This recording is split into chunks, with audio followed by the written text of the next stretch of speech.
برنامه خبری و تحلیلی از رادیو آزادی درباره آنچه در تاجیکستان و جهان می‌گذرد. من مومین احمدی هستم. سلام. نگاه کوتاه به محتوای برنامه برای روز 7 دکبر. چرا در نقلیات جمعیتی تاجیکستان تقریباً هر روز جنجال و دعوا و دشنام است؟ گناهکار مسافرانند و یا رانندگان؟ میشینن پوچه‌شون در بالای ترپه در ماشین میمونن یا که اترزا بیرون میمونن یا که هست که میکشن مگه کلوک تکشو. وکیلان مردمی امریکا طرح کمک به اوکراین و اسرائیل را که در حال جنگ هستند قبول نکردند.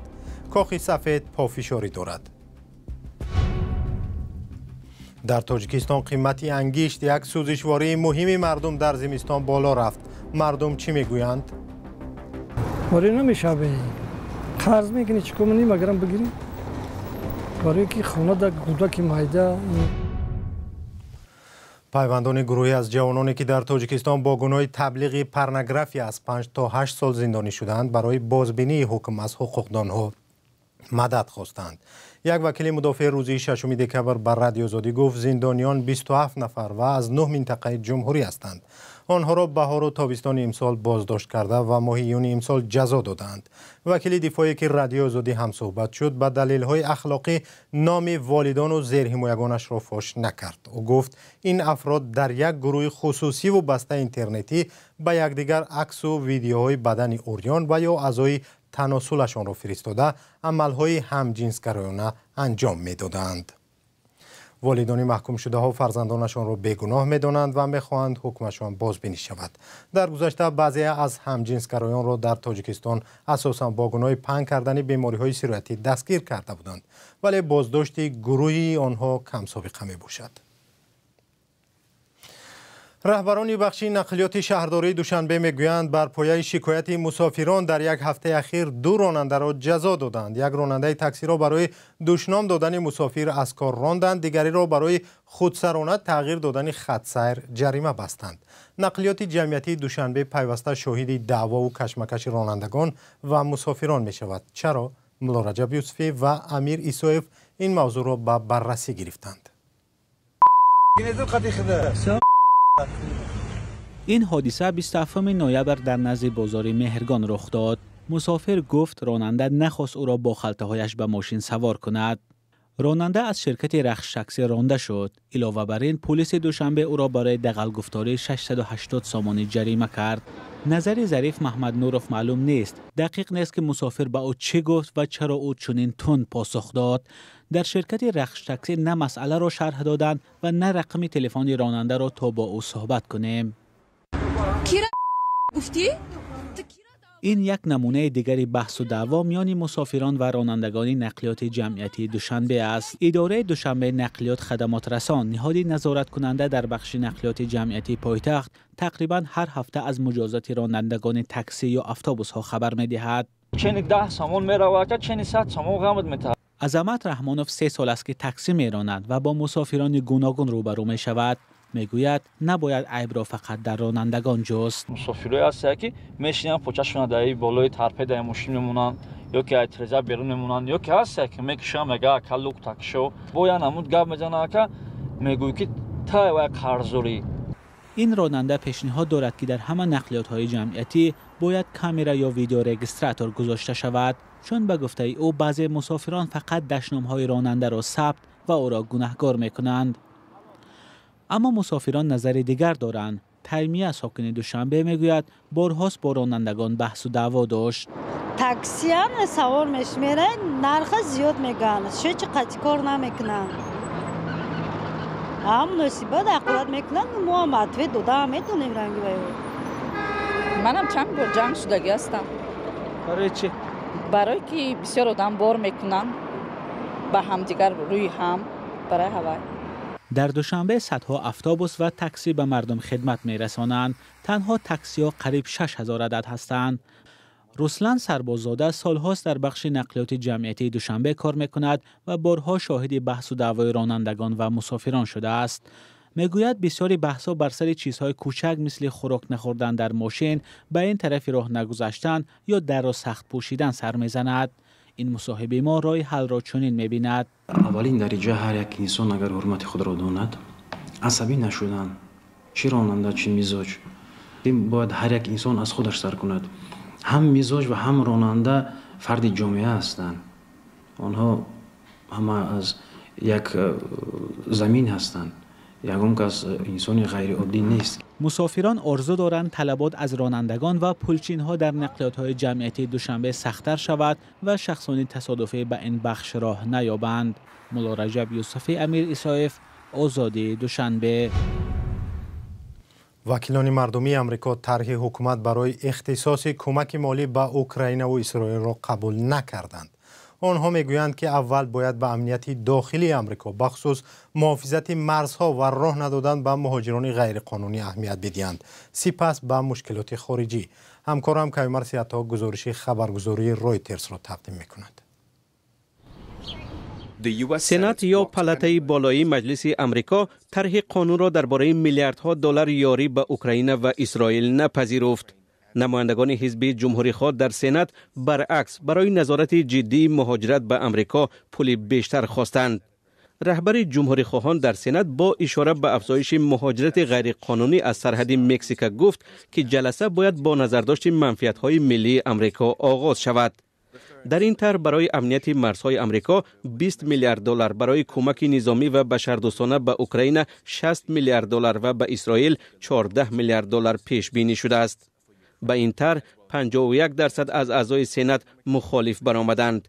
تصدیق طرح کمک به اوکراین و اسرائیل چند هفته باز به بنبست دچار شده است. همه نمایندگان جمهوری خواهان در سنات و هم سناتور مستقل برنی ساندرز به این طرح مخالفت کردند. چک شومر سناتور از حزب دموکرات نیز به ضد طرح صدا بلند کرد. جو بایدن پرزیدنت امریکا روز 6 دکبر هشدار داد که پیروزی روسیه در اوکراین به مسکو امکان می‌دهد به کشورهای دیگری عضو ناتو حمله کند و به این واسطه پای نظامیان امریکایی را به جنگ کشد. اگر پوتین اوکراین را بگیرد با این قانع نمی شود. او دوام می دهد. تاریخ به آنهایی که از محافظت آزادی پشت گرداندند بها خواهد داد. ما نباید به پیروزی پوتین اجازه دهیم. ساکنان کیف میگویند که از تأخیر در کمک‌های نظامی نگران هستند و الکی تأثیر آن را حس می‌کنند. الکی این احساس می‌شود. یک دوستم به قریبی در جنگ کشته شد. به ما لازم است که زودتر یاری رسانده شود تا از مرگ نظامیان بیشتر پیشگیری کنیم. البته ما از کشورهایی که به ما کمک کردند سپاسگزاریم، ولی در این شرایط باید سناتورها زودتر راضی شوند. کنگره امریکا از آغاز حمله روسیه به اوکراین بیش از 100 میلیارد دلار کمک را به اوکراین تصدیق کرده است. ولادیمیر زلنسکی پرزیدنت اوکراین میگوید تأخیر کمک به اوکراین تهدیدی بزرگ برای این کشور است و این زمینه پیروزی روسیه را فراهم میکند. اوکراین امسال اعلام کرده بود که از موقع دفاع به حمله جوابی به ضد نیروهای روسیه میگذرد، اما نتوانسته است نیروهای روسیه را در خط پیش جبهه به عقب نشینی وادار کند.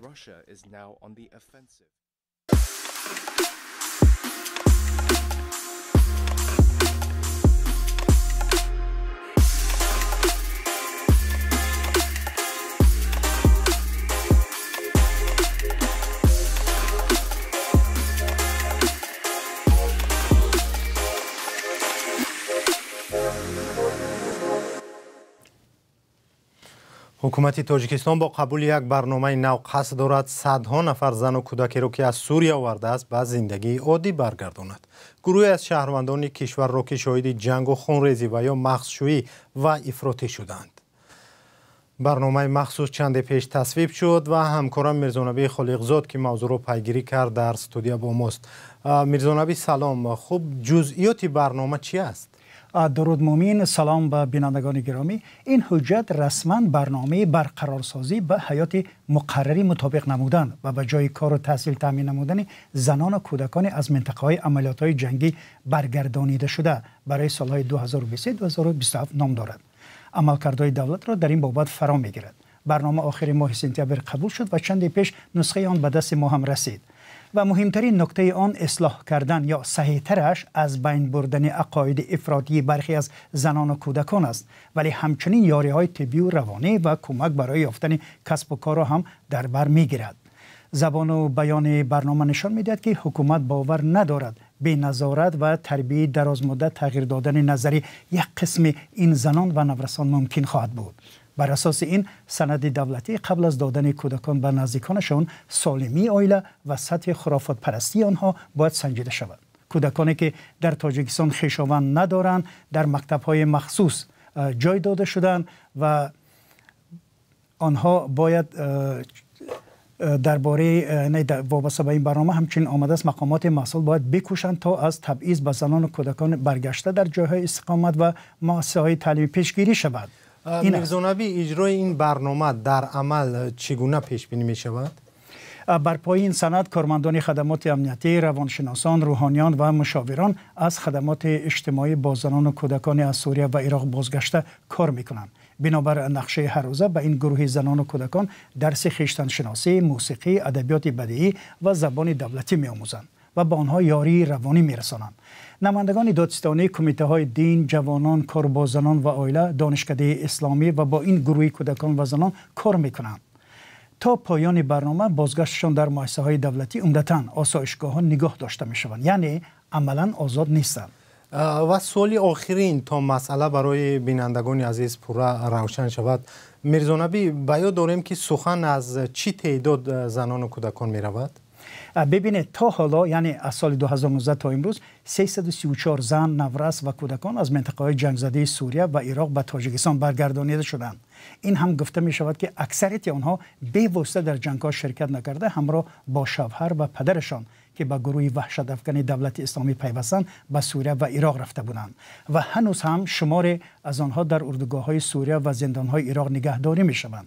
این است. تشکر. همکارم میرزا نبی خالقزاد صحبت میکرد و درباره برنامه نوی تاجیکستان در رابطه با زنان و کودکانی که از عراق و سوریه به تاجیکستان آورده شدند.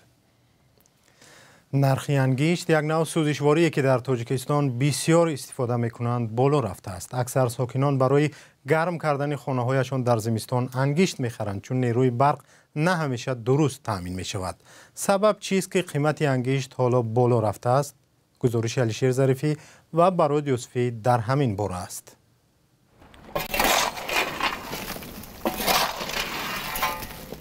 در عرفه فرارسی فصل سرما نرخ انگشت یک سوزشواری اصلی ساکنان بخصوص در دهات بالا رفته است.